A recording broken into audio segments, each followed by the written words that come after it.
Hello hi नमस्ते. आजच्या व्हिडिओमध्ये होमिओपॅथिकमधला वांगसाठीचा best option असलेली क्रीम मी घेऊन आलेली आहे तुमच्यासाठी. तर व्हिडिओ नक्की शेवटपर्यंत बघा.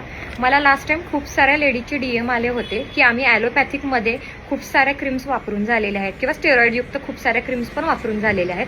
तर नवीन काही ऑप्शन असेल तर सुचवा. तर त्यांच्यासाठी हा व्हिडिओ आहे.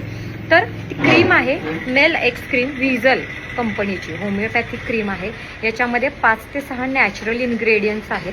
त्यामुळे ही क्रीम लॉंग टर्म जरी यूज केली तरी काही प्रॉब्लेम येणार नाहीये. तर ही क्रीम लावायची कशी आहे? रात्री झोपताना वांगांच्या काळ्या डागांवर ही क्रीम लावायची आहे. सकाळी सुद्धा तुम्ही ही क्रीम लावू शकतात. सकाळी आणि रात्री ही क्रीम डागांवर लावू शकतात. पण सकाळी जर तुम्ही उन्हातून बाहेर जाणार असाल तर ही क्रीम लावणं टाळायचं आहे. लावली असेल तर चेहरा धुवायचा आहे, स्वच्छ सनस्क्रीन लावायचं आणि घराबाहेर जायचं आहे. उन्हातून जाताना ही क्रीम लावणं टाळा. तसंच ज्यांची स्किन सेन्सिटिव्ह आहे त्यांनी पॅच टेस्ट करा. थोड्याशा क्वांटिटीमध्ये ही क्रीम लावून बघा. जर काही सेन्सिटिव्हिटी जाणवली नाही, चांगली सूट झाली तर ही क्रीम तुम्ही कंटिन्यू करू शकता. तर ही क्रीम अजून कोण कोण वापरू शकतं? तर ज्यांचे पिंपलमुळे आलेले काळे डाग आहेत, तसेच ओठांच्या भोवती नाकाच्या भोवती काळपटपणा सतत येत राहतो, ते लोक सुद्धा ही क्रीम नक्की ट्राय करू शकतात. तर या क्रीम सोबत मेल एक्स नावाच्या टॅबलेट सुद्धा येतात. तर टॅबलेट आणि क्रीम असा कॉम्बो तुम्ही घेऊ शकतात.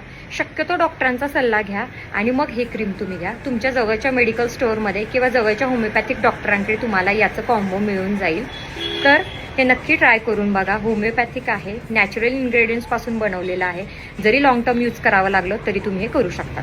आता दुसरी गोष्ट, वांग हा असा प्रकार आहे की जो कम्प्लिटली रिकवर होत नाही. तो थोड्याशा प्रमाणात फेड होऊ शकतो, फेंट होऊ शकतो, पूर्णपणे बरा होत नाही. ज्यांच्या वांगला आत्ताच सुरुवात झाली आहे ते थांबवू शकतात. पण ज्यांचा वांग खूप पुढे गेलेला आहे, ते काळे डाग जे झालेले आहेत ते थोड्या प्रमाणात फेंट होऊ शकतात. वांग येण्याची कारणं काय आहेत ते तुम्ही पहिलं जाणून घ्या.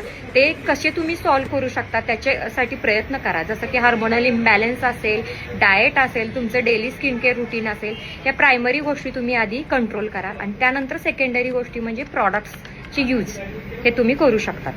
सो जर तुम्हाला माझा व्हिडिओ आवडत असेल तर नक्की लाईक करा, फॉलो करा आणि तुमच्या अजून काही क्वेरीज असतील तर त्या मला DM करा. मी ट्राय करेन त्याच्यावर बेस्ट सोल्युशन देण्यासाठी. So thank you.